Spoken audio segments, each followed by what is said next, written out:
ኦሪት ዘፍጥረት ምዕራፍ 30 ራሄል ድማ ንያዕቆብ ከምዘይ ወለደትሉ ምስ ረአየት ንሓብታ ቀንኣትላ። ንያዕቆብ ከዓ ውሉድ ሃበኒ እንተዘይኮነስ እመውት ኣለኹ በለቶ።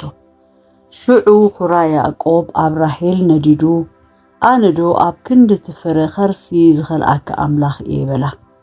ንሳ ከዓ እነሃ ቢልሃ ግዝእተይ ንሳ ኣብ ብርከይ ክትወልድ በኣኣ ድማ ኣነ ክፈሪ ናብ ኣእቶ በለት።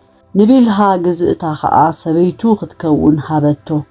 ያዕቆብ ድማ ኣተዋ። ቢልሃ ጠነሰት፣ ንያዕቆብ ድማ ወዲ ወለደትሉ። ሽዑ ራሄል ኣምላኽ ፍትሒ ኣውፂኡለይ ቃለይ ሰሚዑውን ወዲ ሂቡኒ በለት። ስለዚ ስሙ ዳን ኣውፅአትሉ። ቢልሃ ግዝእት ራሄል ከዓ መሊሳ ጠነሰት፣ ንያዕቆብ ካልኣይ ወዲ ወለደትሉ።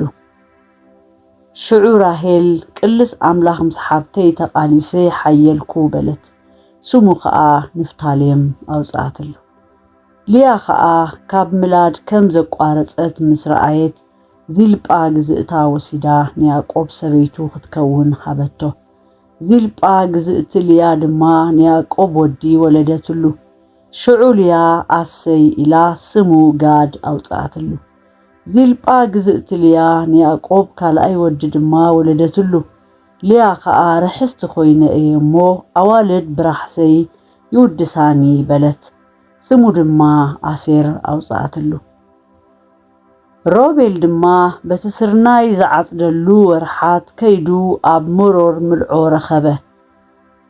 ናብ ኣዲኡ ልያ ኣምጽኦ። ሽዑ ራሄል ንልያ ካብ ዝምልዖ ወዲኺ ኮታ ሃብኒ በለታ። ንሳ ከዓ ሰብኣይ ዝወሰድ ክለይዶ ንእሽቶ ነገር እዩ፣ ምልዖ ወደይ እንዶ ድማ ክትወስዲ በለታ። ራሄል ከዓ እሞ ኣብ ክንዲ ምልዖ ወዲኺ እዛ ለይቲ እዚኣ ምሳኺ ይደቅስ በለት። ምሸት ያዕቆብ ካብ ምሮር ከኣቱ ከሎ ድማ ልያ ክትቅበሎ ወፂኣ ብምልዖ ወደይ ዓዲገካ እየ እሞ ናባይ ኢኻ ተኣቱ በለቶ። በታ ለይቲ እቲኣ ከዓ ምስኣ ደቀሰ። ኣምላኽ ድማ ንልያ ሰምዓ ጠነሰት። ንያዕቆብ ከዓ ሓምሳይ ወዲ ወለደትሉ። ልያ ድማ ግዝእተይ ንሰብኣየይ ክንዲ ዝሃብኩ ኣምላኽ ዓስበይ ሃበኒ በለት። ስሙ ከዓ ይሳኮር ኣውፅኣትሉ። ልያ ድማ መሊሳ ጠነሰት። ንያዕቆብ ከዓ ሳድሳይ ወዲ ወለደትሉ። ልያ ድማ ኣምላኽ ጽቡቕ ህያብ ሂቡኒ፣ ሕጂ 6 ወዲ ወሊደሉ እየ እሞ ደጊም ሰብኣየይ ምሳይ ክነብር እዩ በለት። ስሙ ከዓ ዛብሎን ኣውፅኣትሉ። ድሕርዚ ድማ ጓል ወለደት፣ ስማ ከዓ ዲና ኣውፅኣትላ። ኣምላኽ ድማ ንራሄል ዘከራ። ኣምላኽ ከዓ ሰምዓ እሞ ማህፀና ከፈተላ። ንሳ ድማ ጠነሰት፣ ወዲውን ወለደት። ኣምላኽ ሕስራነይ ኣርሓቐ ከዓ በለት። እግዚአብሔር ካልእ ወዲ ድማ ይወስኸኒ ኢላ ከዓ ስሙ ዮሴፍ ኣውፅኣትሉ። ኮነ ከዓ ራሄል ንዮሴፍ ምስ ወለደት ያዕቆብ ንላባን ናብ ቦታይን ናብ ምድረይን ክኸይድ ኣሳናብተኒ፣ እተን ብዛዕበአን እተገዛእኩኻ ኣንስተይን ደቀይን ሃበኒ፣ እቲ እተገዛእኩኻ መግዛእቲ ባዕልኻ ትፈልጦ ኢኻ እሞ እኺድ ሕደገኒ በሎ። ላባን ድማ ኣብ ቅድሜኻ ሞገስ እንተረኺበስ እግዚአብሔር ምእንታኻ ኢሉ ከም ዝባረኸኒ ኣስተውዒለ ኣለኹ በሎ። ዓስብኻ ቁረጸለይ እሞ እህበካ ድማ በለ። ንሱ ከዓ ከመይ ከም ዘገልገልኩኻን ከብትኻውን ምሳይ ከመይ ከም ዝኾናን ባዕልኻ ትፈልጥ ኢኻ። ኣነ ከይመጻእኹ ሒደት ነበራኻ፣ ሕጂ ግና ኣነ ኣብ ዝኸድክዎ ኩሉ እግዚአብሔር ባሪኹካ እዩ እሞ ኣዝየን በዝሓ። ሕጂ ከዓ ንቤተይ ደኣ መዓዝ ክምህዝ እየ በሎ። ንሱ ድማ እንታይ እሞ ክህበካ በለ።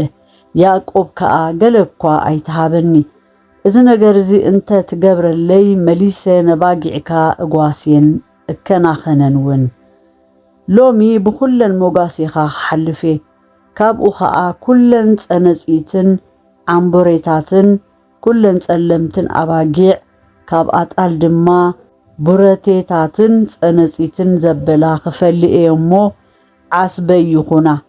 ድሕር ሎሚ ድማ ብዛዕባ ዓስበይ ምስ እትመጽእ ሽዑ ቅንዕናይ ኣብ ቅድሜኻ ክምስክረለ እዩ ጸነጺትን ብረቴታትን ዘይኮና ኣጣል ጸለምቲ ዘይኮና ኣባጊዕ ከዓ ኣባይ እንተተረኽባ ስርቋት እየን በለ ላባን ከዓ ሕራይ ከምቲ ዘረባኻ ይኹን በለ በታ መዓልቲ እቲኣ እቶም ዑፌታትን ቡረቴታትን ወጣጡ ኩለን ቡረቴታትን ጸነጺትን ከኣጣል ገለ ጻዕዳ ዘለዎን ኩለን ካብ ኣባጊዕ ድማ ኩለን ጸለምቲ ፈልዩ ኣብ ኢድ ደቁ ሃቦም ኣብ መንጎኡን ኣብ መንጎ ያዕቆብን ከዓ መገዲ 3 መዓልቲ ኣረሓሓቐ ያዕቆብ ድማ ነተን ዝተረፋ ሞጋሰ ላባን ይጓሲ ነበረ ያዕቆብ ከዓ ክርዋሕን ሉዝን ሑዳን ካብ ዝበሃል ኣእዋም ጥሉል ኣባትር ወሲዱ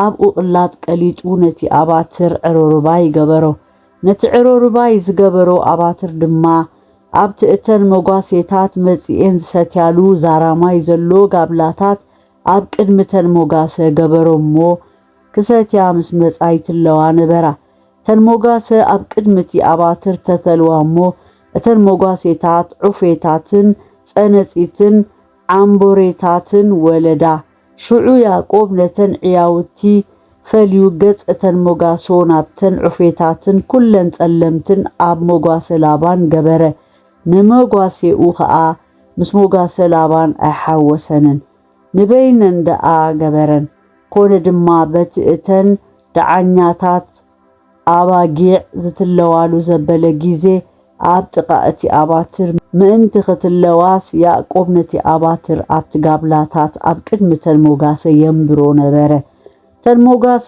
ድኹማት ከለዋ ግና ኣየንብሮን ነበረ በዚ ኸምዚ ከዓ እተን ድኹማት ንላባን እተን ደዓኛታት ከዓ ንያዕቆብ ኮና እቲ ሰብኣይ እቲ ድማ ኣዝዩ ሃብተመ ብዙሓት ሞጋሴታትን ገላውን ኣግራድን ኣግማልን ኣእዱግን ነበሮ